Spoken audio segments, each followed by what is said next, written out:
Olá, seja bem-vindo ao canal. Mais uma vez trago para você uma reflexão da parte de Deus para você. Eu digo da parte de Deus porque é sobre a Bíblia que eu vou falar, né? Então, todas as vezes que a gente fala das Escrituras, é como se Deus estivesse falando, né? Nós, pastores, nós, crentes no Senhor Jesus, somos porta-vozes de Deus. E para sermos porta-vozes de Deus, nós temos que ouvir a Deus, né? Senão a gente vai falar besteira.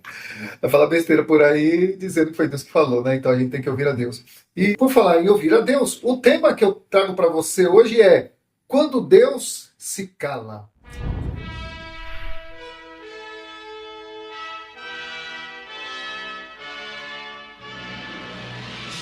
Olha só, amados, quando você vai conversar com alguém e a pessoa não está interessada no que você tem para dizer, você tem duas coisas a fazer. Ou você insiste em que ela te ouça, ou você desiste de falar, né? Eu acho que Deus, depois de tanto insistir, ele desistiu de falar. Eu quero discorrer com você sobre isso. Um tempo em que Deus parou de falar com o seu povo porque o seu povo não queria mais ouvi-lo.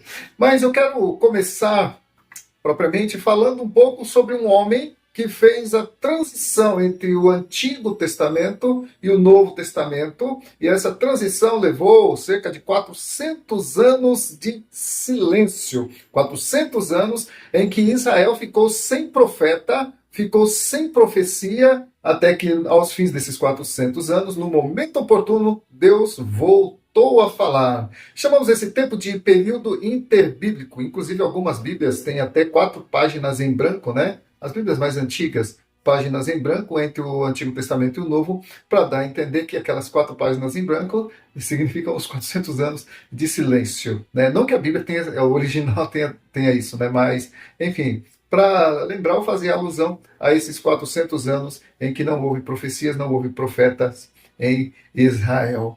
O último profeta que diz o Antigo Testamento, né, segundo a cronologia dos profetas, foi Malaquias, que inclusive profetizou a vinda de Jesus. E depois de Malaquias, Deus se calou.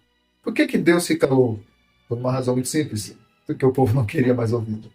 Impressionante, né? Aconteceu que depois de 400 anos de silêncio profético, nós vamos encontrar o Evangelho de Lucas, alguém a respeito do qual o próprio Jesus dá testemunho de que entre os nascidos de mulher ninguém foi maior do que ele.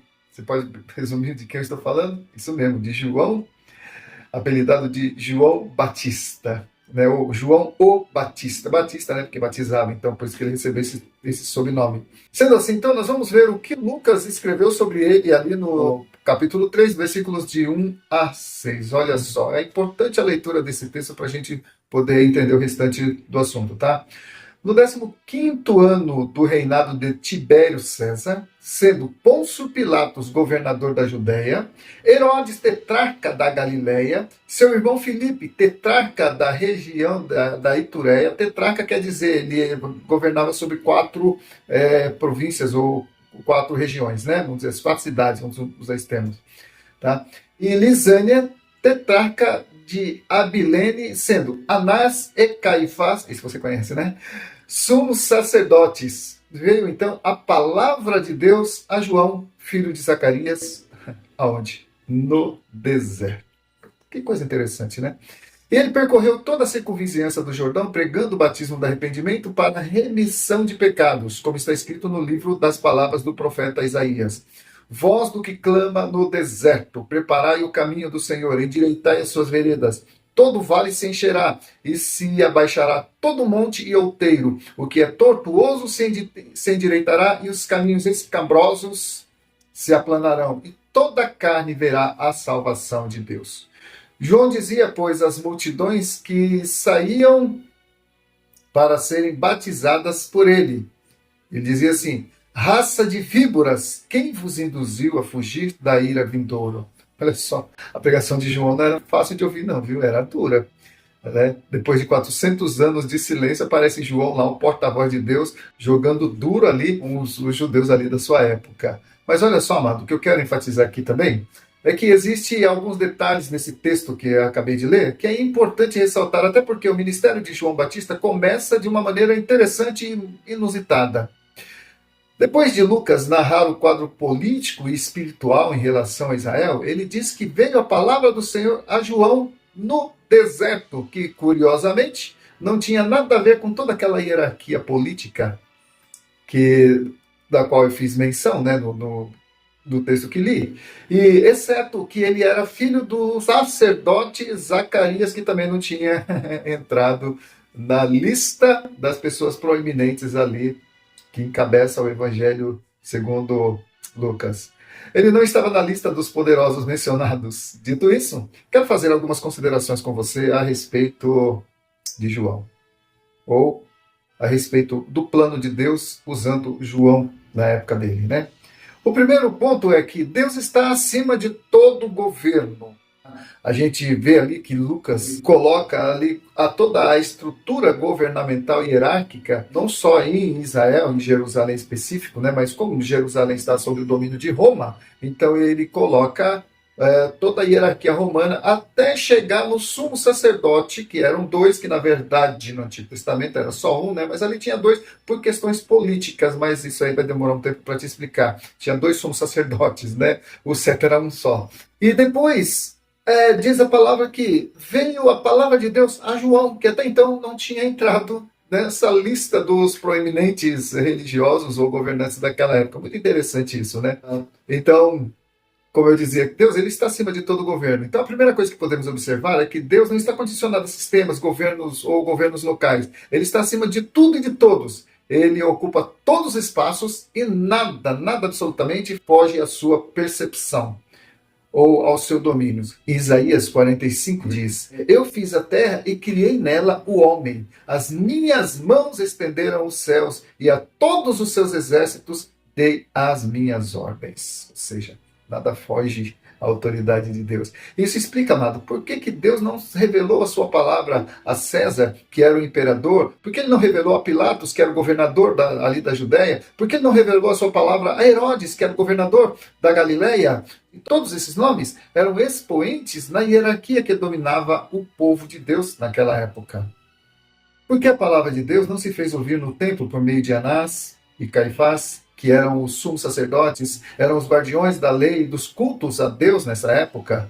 Aliás, uma época em que não havia profetas, mas curiosamente haviam dois sumos sacerdotes, ou seja, havia sacerdote de mais e profetas de menos. Sobrava sacerdotes enquanto faltava profetas, o que nos leva ao próximo ponto. A importância insignificante de um título. Parece uma contradição, né? A importância insignificante de um título, mas isso é proposital. Todos aqueles homens ostentavam títulos importantes, Tibério César, Pilatos, Herodes e outros, pois todos eles faziam parte de um sistema humano de governo onde a palavra de Deus não era prioridade e nem tinha importância. Apenas status que os títulos lhes davam era importante. A gente vê isso, né? O homem ele é ávido por estar no topo da cadeia de comando, né? O homem quer governar. E, é claro, Deus legou isso ao homem, né? O governo ao homem, só que por conta do pecado, o homem ele governa com tirania, né? Por causa da corrupção, da maldade do seu coração. Na verdade, amados, esses governantes, eles estavam satisfeitos com uma religiosidade que não interferisse no curso de suas vidas, ou seja, Anás, Caifás, Herodes, né? Aqueles governantes ali da Judéia. Ou seja, eles fingiam que eram porta-vozes de Deus e o povo fingia que acreditava. Tudo muito cômodo. No entanto, veio a palavra do Senhor a João. Sabe onde? Não foi no templo, não foi nas sinagogas. Foi no deserto. Sabe por quê? No deserto não há sistema político. No deserto não há um sistema religioso corrompido.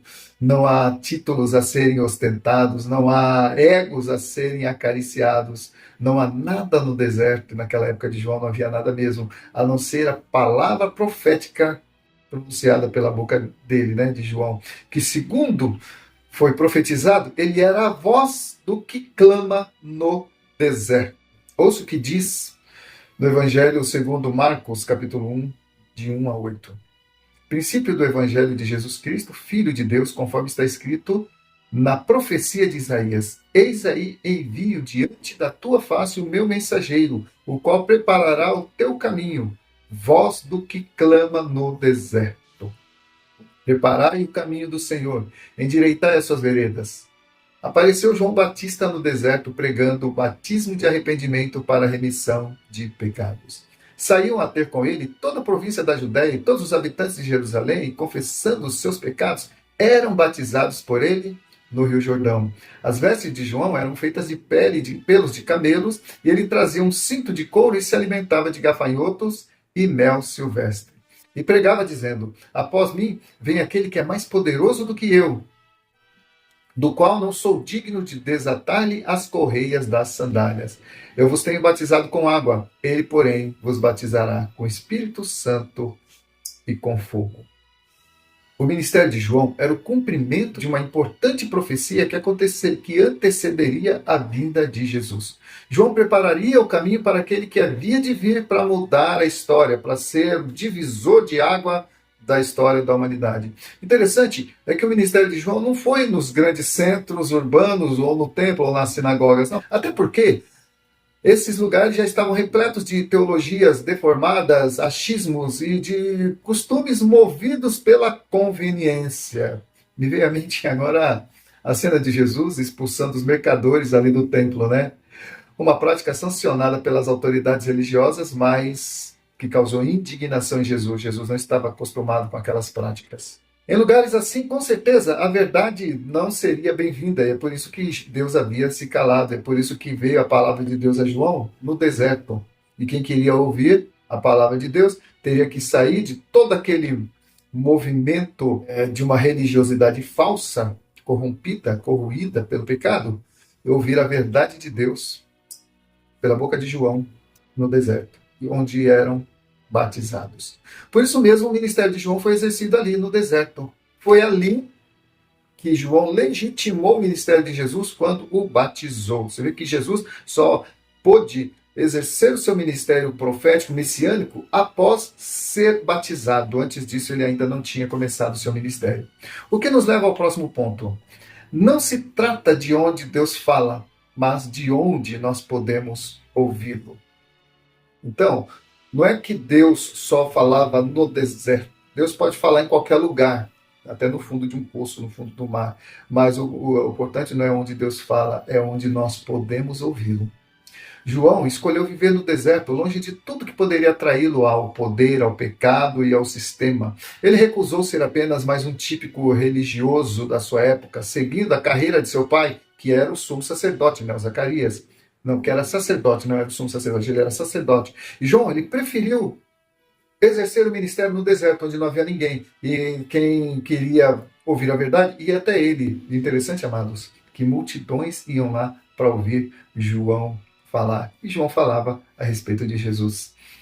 O mais interessante é isso, né? Que as multidões iam até onde João estava, uma multidão sedenta da palavra de Deus.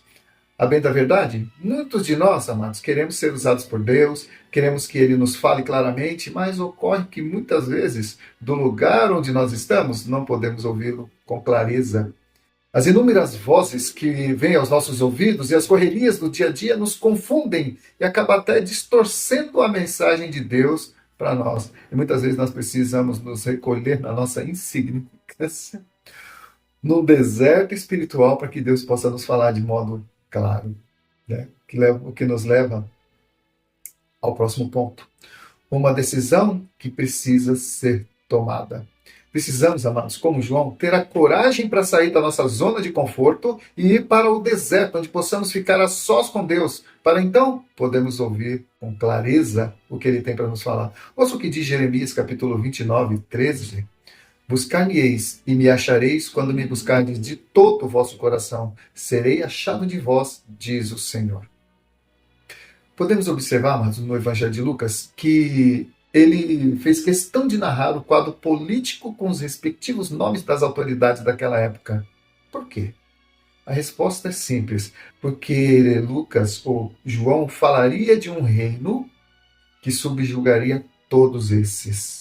Todos esses nomes, toda essa hierarquia, eles morreram, viraram história, né? João Batista, amado, então, ele foi levantado para preparar o caminho para um rei que viria e conquistaria todos os outros reinos, derrubaria todo o sistema de governo e o seu próprio governo seria estabelecido para sempre. Em Jesus, tudo está se cumprindo E irá se cumprir, não no nosso tempo, mas no tempo de Deus. A profecia não falha. É importante ressaltar que esses mesmos governos que foram citados ali no início do Evangelho de Lucas, Anás, Caifás, Pilatos, Herodes e tal, fizeram parte do julgamento de Jesus. No entanto, todos esses nomes passaram, todos eles morreram e entraram para a história, se tornaram apenas história.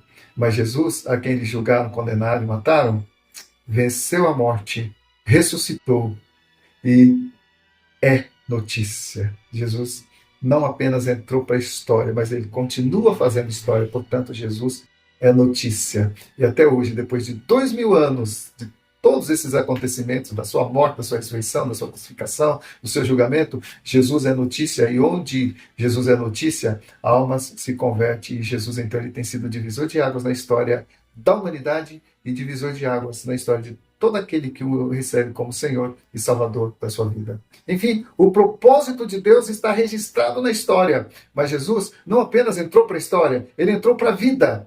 Ao contrário de Getúlio Vargas, que diz, né, deixa a vida para entrar para a história. Jesus, ele deixou a vida dele para entrar na nossa vida, amém? Então Jesus vive em nós. Jesus não é história, Jesus é notícia. História é apenas lembranças e recordação, mas notícia é tudo aquilo que está acontecendo, é mudança, é em tempo real. Por isso que Jesus é notícia, porque ele vive ainda hoje e ainda está atuando no mundo. Glória a Deus. A notícia, amados, sobre Jesus continuará sendo divulgada até chegar à sua plenitude. E então estabelecerá um governo que jamais passará. Cerca de 500 anos antes de Cristo, o profeta Daniel interpretou um sonho profético do rei Nabucodonosor falando sobre isso. Olha o que diz Daniel, capítulo 2, versículos 44 e 40. Mas nos dias desses reis, o Deus do céu suscitará um reino que não será jamais destruído.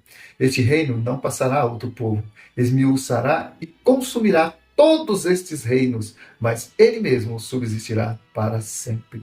Daniel profetizou isso cerca de 500 anos antes de Jesus nascer. E então, cerca de 500 anos depois dessa profecia, nós vamos encontrar em Apocalipse, o último livro da Bíblia, Jesus dizendo o seguinte, Apocalipse 1, 17 e 18. Não temas, eu sou o primeiro e o último. Estive morto, mas eis que estou vivo pelos séculos dos séculos e tenho as chaves da morte e do inferno. Jesus, todo poder e autoridade. E no capítulo 22, o último livro da Bíblia, o último capítulo da Bíblia, nos últimos versículos da Bíblia, ele diz assim, 22, versículos 6 e 7. Disse-me ainda, essas palavras são fiéis e verdadeiras.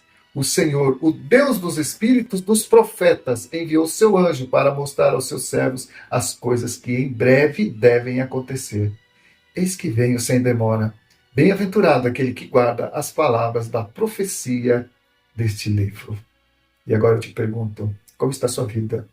Você tem guardado a palavra de Deus, a palavra da profecia desse livro? Você provavelmente tem uma Bíblia na sua casa. Você tem lido? Tem andado segundo as prescrições nelas contidas, ou a Bíblia tem sido apenas mais um livro na sua estante, dentre muitos outros que você de vez em quando consulta? Amados, a Bíblia tem que ser o nosso livro de cabeceira, nossa regra de fé e prática. É o manual do cristão, palavra de Deus. Amém?